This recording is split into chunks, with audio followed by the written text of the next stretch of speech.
이 물건은 어떤 이유로 이렇게 유찰이 거듭됐을까요? 그러니까 이 사건의 경우에는 임대차 해지를 주택도시보증공사 한 게 아니고요.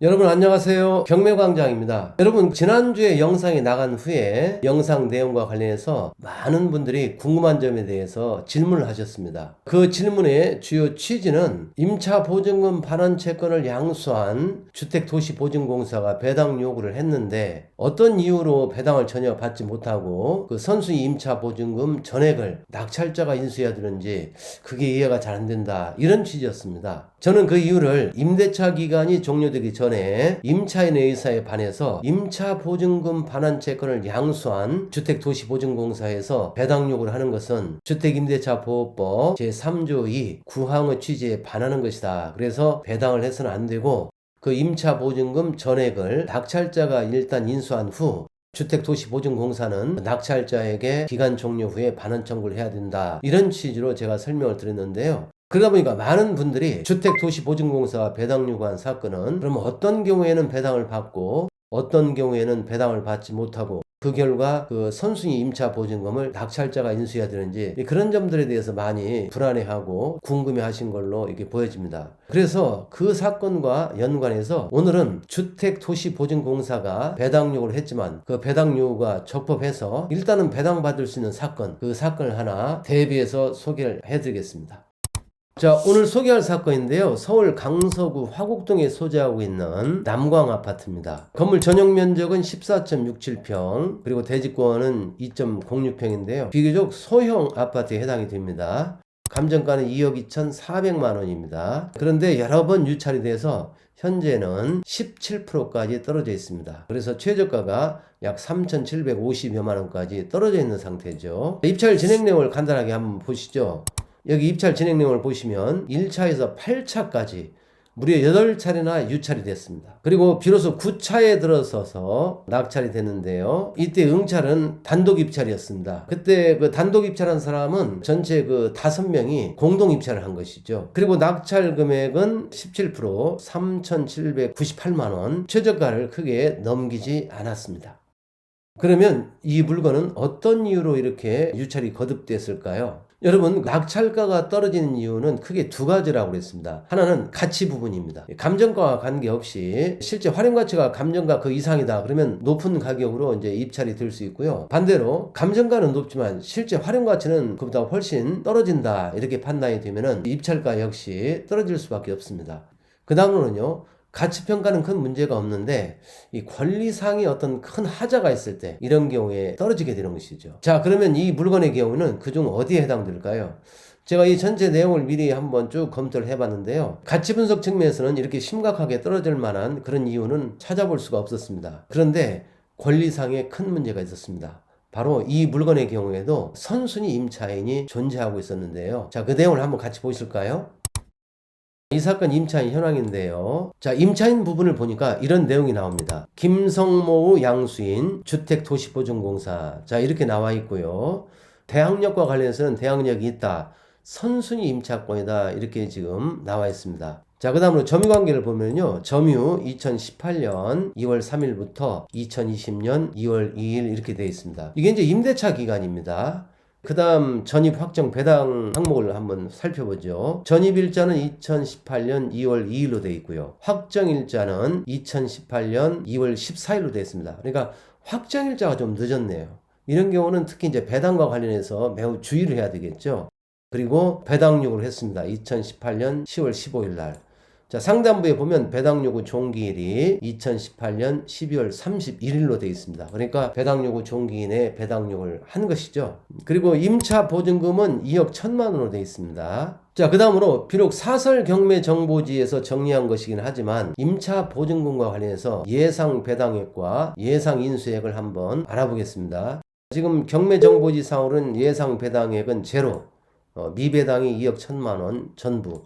따라서 낙찰자가 전액을 다 인수하는 걸로 이렇게 일단은 정리가 되어 있습니다. 자, 이 부분은 이제 따로 우리가 검토를 해야 될 부분이고요. 사설 경매 정보지에 나와 있는 것은 확정된 내용이 아니고 참고사항이라는 거, 그런 점들 꼭 주의하셔야 되겠죠. 자, 그 다음에 이제 등기부상에 특이사항이 있는지도 한번 같이 보겠습니다. 자, 이 사건 등기부 현황을 정리한 내용인데요. 첫 번째 항목에 보면 소유자가 나옵니다. 육정모 씨. 그리고 그 다음 항목에 보면 근저당권이 나오는데 이 근저당권 설정일자를 한번 잘 볼까요? 임차권의 확정일자하고 좀 충돌되는 부분이 있습니다. 2018년 2월 8일 근저당권이 설정됐고요. 그리고 근저당권자는 이정모 씨고요. 이정모 씨가 근저당권에 의해서 임의 경매를 신청을 했습니다. 자, 그런데 여러분, 앞에서 이제 임차권의 그 전입일자와 확정일자 간에 약간의 간격이 있었잖아요. 그렇죠. 그러면 전입을 아무리 빨리 해도 확정일자를 만약에 저당권보다 늦게 받으면요, 배당에서는 저당권이 앞서게 됩니다. 자, 그래서 다시 한번 보겠습니다.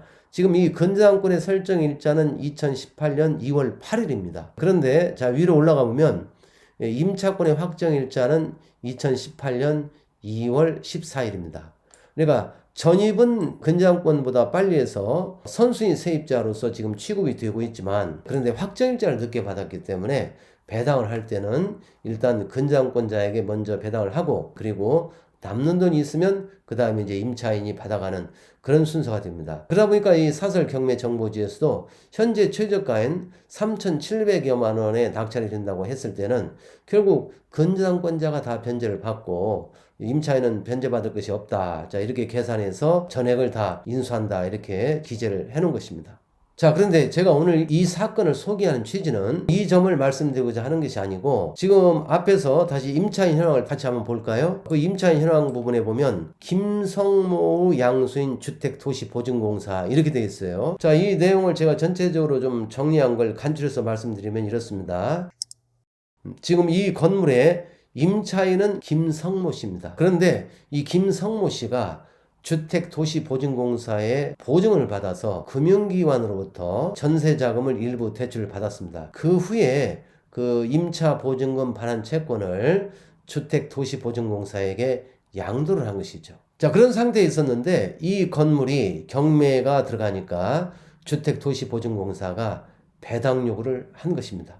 자, 이 물건 역시 임대차 기간이 종료되기 전에 주택도시보증공사가 임차인으로부터 양수받은 임차보증금 반환 채권에 의해서 배당 요구를 한 것이죠. 자, 그런데 앞에 영상에서 말씀드린 남양주 덕소리 아파트의 경우에는 임대차 기간이 남아있는 상태에서 임차보증금 반환 채권을 양수한 주택도시보증공사가 배당 요구한 것은 제가 부적법하다고 말씀드렸는데요. 그럼 이 사건의 경우에도 임대차 기간이 만료되지 아니한 상태에서 경매가 들어가니까 그 임차보증금 반환 채권을 양수한 주택도시보증공사가 배당 요구를 했거든요. 자, 그렇다면 이 경우에도 이 주택도시보증공사의 배당 요구는 부적법한가? 따라서 배당을 받을 수 없는 것인가? 자, 이게 이제 이 사건의 핵심이 되는데요. 자, 결론부터 말씀드리면요. 이 사건의 경우에는 비록 임대차 기간이 아직 남아있는 상태에서 주택도시보증공사가 배당 요구를 했지만 이 주택도시보증공사의 배당 요구는 적법한 것입니다. 왜냐하면 이 경우에는 주택도시보증공사뿐만 아니라 임차인 김성모 씨도 배당 요구를 했습니다.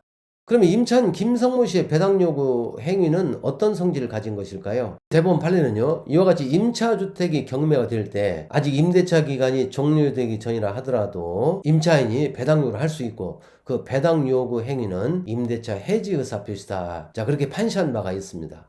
그러니까 이 사건의 경우에는 임대차 해지를 주택도시보증공사 한 게 아니고요, 임차인이 배당 요구를 함으로써 임대차 해지의 의사표시를 한 것이죠. 그러니까 앞에 사건처럼 임차인은 배당 요구를 하지 않았음에도 불구하고, 다시 말하면 임대차를 해지할 의사가 없음에도 불구하고 주택도시보증공사만이 배당 요구를 한 케이스고요.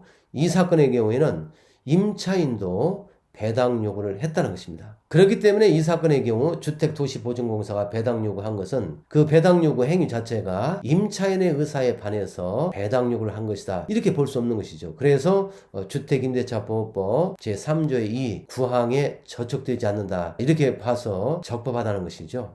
자, 그러면 이 사건의 경우 주택도시보증공사뿐만 아니라 임차인 김성모 씨도 배당 요구를 했는지 문건 송달 내역을 통해서 한번 확인해 보겠습니다.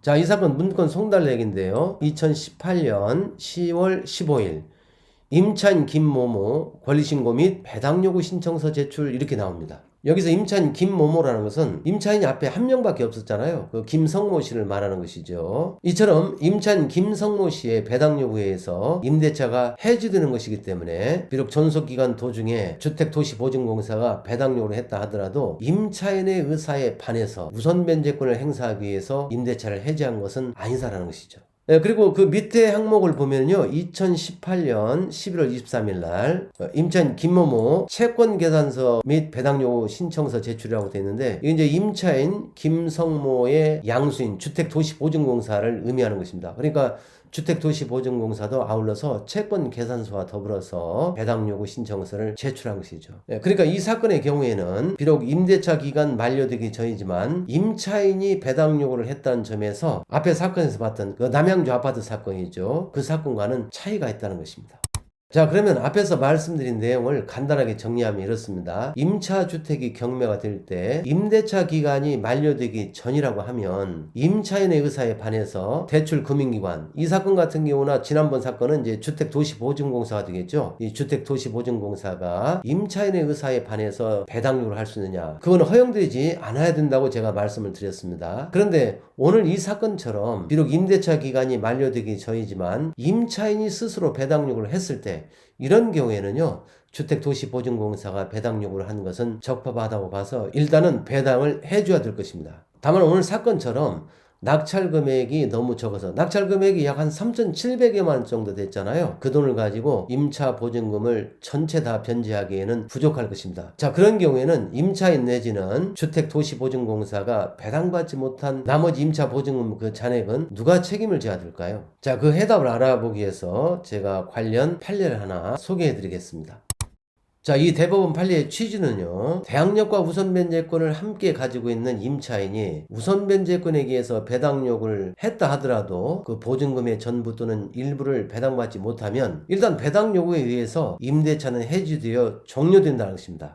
그러나 선순위 임차인이기 때문에 그 임대차가 종료된 상태에서 임대인의 지위가 낙찰자한테 승계가 된다. 그런 취지입니다. 그렇기 때문에 임차인의 입장에서는요, 변제받지 못한 보증금은 낙찰받은 사람한테 반환 청구를 해서 돌려받을 수 있는 것이죠. 여기서 하나 이제 주목할 만한 부분은요, 일단 임차인이 배당 요구를 하게 되면요, 그것에 의해서 임대차는 해지되어 종료된다는 것이죠. 다만 이제 보증금을 변제받을 때까지는요, 동시행 항명권에 의해서 목적물에 반한, 즉 임차주택의 반환을 거절할 수 있을 뿐이지 이미 해지된 임대차가 도로 회복되지는 않습니다. 그렇기 때문에 낙찰자 입장에서는 혹시라도 임차권을 인수해서 임차인이 낙찰자에게 계약갱신 청구권을 행사한다든가 이런 염려, 그런 염려는 하지 않아도 될 것으로 보여집니다. 자, 그러면 이 판례 내용을 토대로 해서 오늘 이 사건, 낙찰자는 어떤 부담을 떠안게 되는 것인지, 또는 임차인 내지 주택도시보증공사는 어떤 권리를 주장할 수 있는 것인지를 한번 정리해 보겠습니다.